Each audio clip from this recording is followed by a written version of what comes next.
Bonjour, aujourd'hui je vais vous montrer comment créer un récit multimodal avec Canva.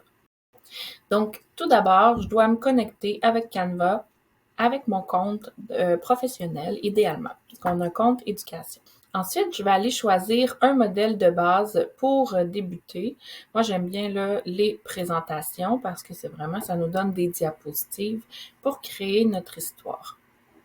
Donc, je suis pas obligée d'avoir une présentation là, spécifique. Moi, je vais commencer avec une présentation qui est blanche comme ça, qui a rien dedans.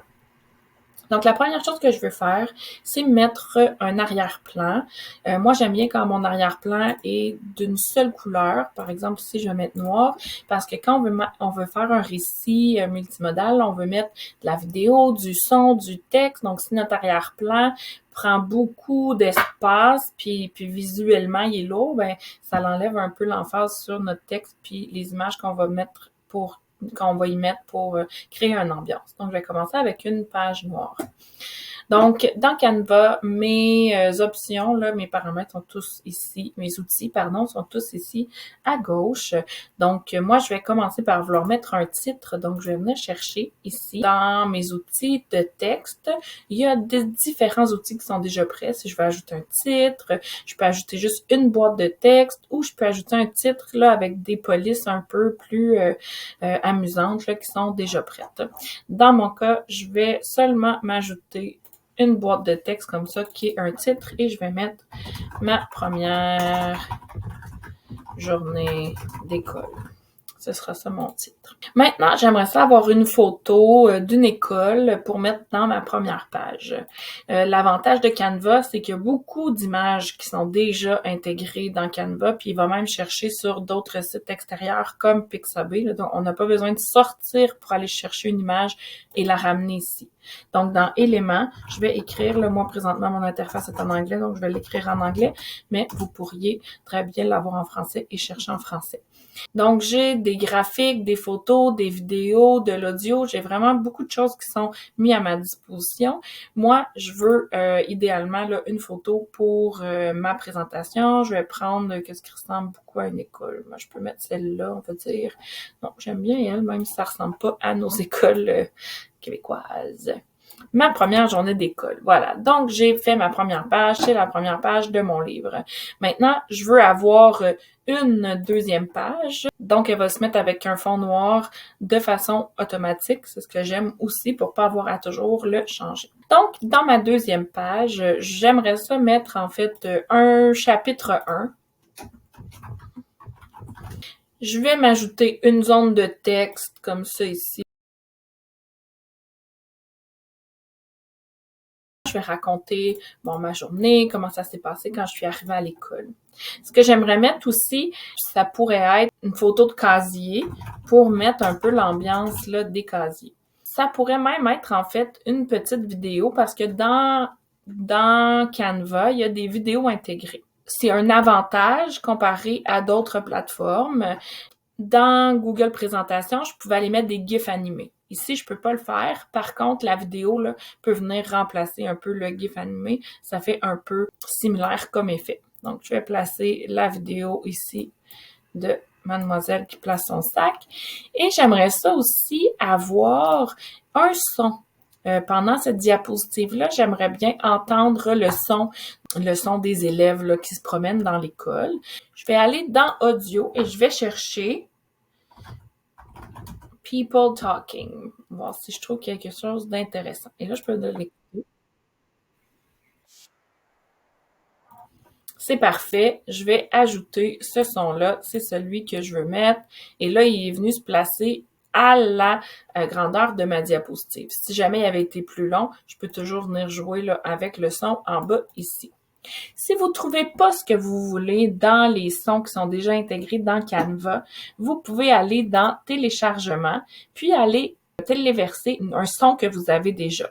Je vous conseille la plateforme Pixabay pour aller chercher des sons. Vous voyez qu'ici, moi, j'avais déjà cherché People Talking dans Pixabay. J'avais trouvé ici un son qui est intéressant. Donc, je peux le télécharger. Il est ici, voilà, je l'ai téléchargé. Donc, quand je retourne dans Canva, pour téléverser mon audio.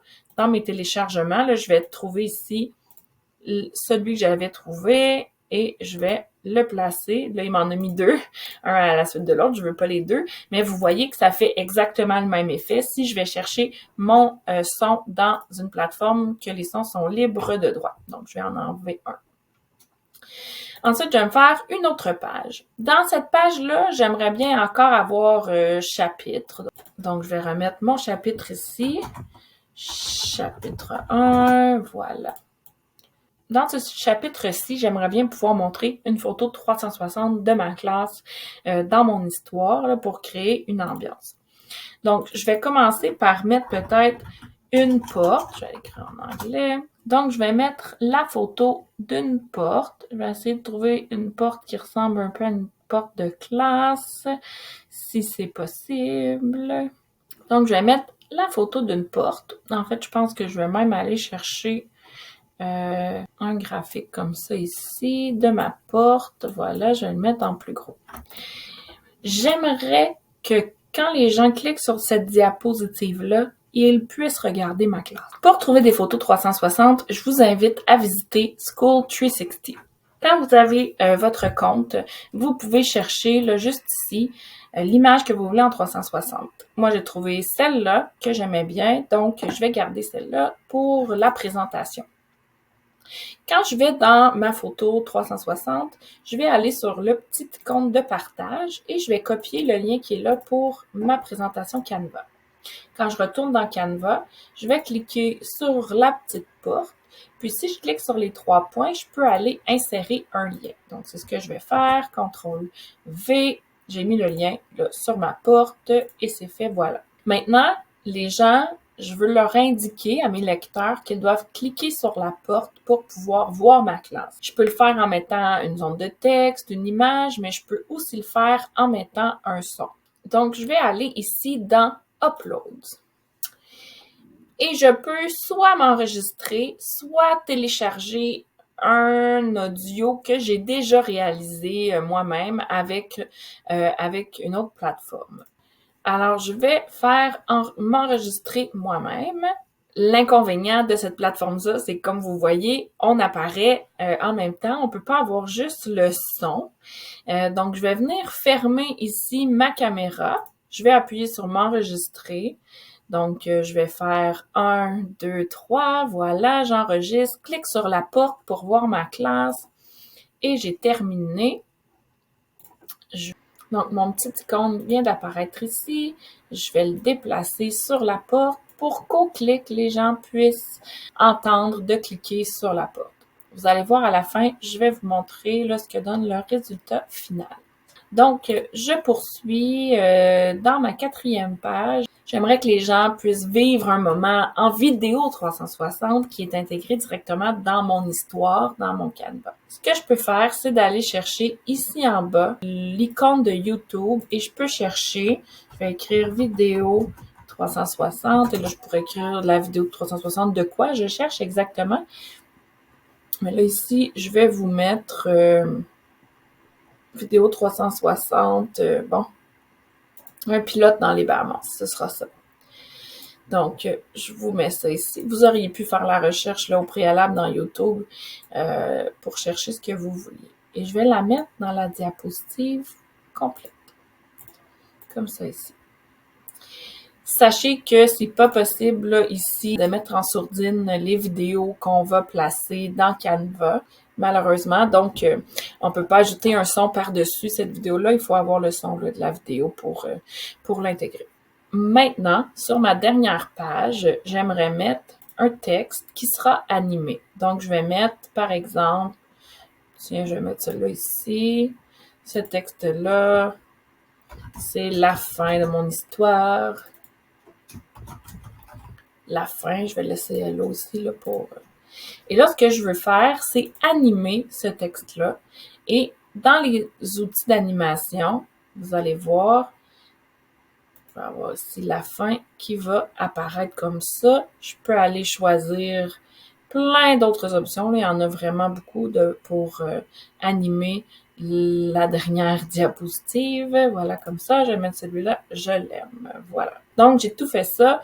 Un autre outil intéressant de la plateforme Canva, c'est Magic Media.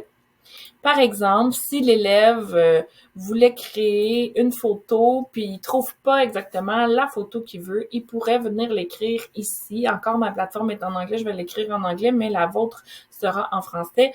Je vais écrire a dolphin eating chips in a classroom, on va dire. Et là, en écrivant le texte, c'est de l'intelligence artificielle qui va créer mon image. J'avais aussi là des options de style un peu plus bas que je vous ai pas montré, mais je peux choisir quel style je veux que mon image ait. Donc, moi, j'adore celle-là, je vais la placer ici. Donc, l'intelligence artificielle est venue me créer une photo là, tout à fait personnalisée à mon histoire. Donc, ça peut être quelque chose d'autre d'intéressant à utiliser. Une fois que j'ai fait toute ma belle histoire, je veux pouvoir la partager avec mon enseignant, par exemple. Vous auriez pu avoir une classe dans Canva. Vous pouvez faire une classe avec vos élèves dans Canva, puis ils vous retournent le travail. Si vous vouliez, par exemple, partager le beau projet aux parents, vous pourriez créer un lien public comme ça pour visionner l'histoire. Et là, vous avez ce lien-là de créer. Et si l'enseignant, par exemple, déposait le lien sur par courriel aux parents ou sur un site web de classe, le parent pourrait avoir accès au travail de l'élève. On va juste faire attention pour ne pas mettre les informations personnelles de l'élève dans le travail. Je vais vous montrer à quoi ça peut ressembler une fois qu'on a ce lien de visionnement-là. Donc, ma première journée d'école. Ici, on a le petit icône pour changer de page. Ici, parfois, il me met automatiquement le son en sourdine. Donc, il faut faire attention pour venir ouvrir le son.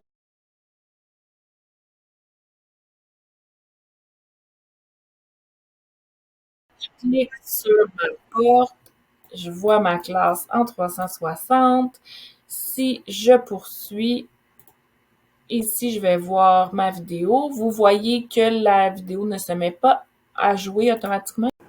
Il faut appuyer sur le bouton nous-mêmes pour commencer la vidéo, mais ensuite, on peut se promener à l'intérieur de la vidéo. Et voilà, à la fin, j'ai mon image créée en intelligence artificielle, puis j'ai mon petit texte animé. Donc, j'espère que cette vidéo vous aura été utile pour mieux comprendre comment faire des histoires multimodales dans Canva. Merci, au revoir!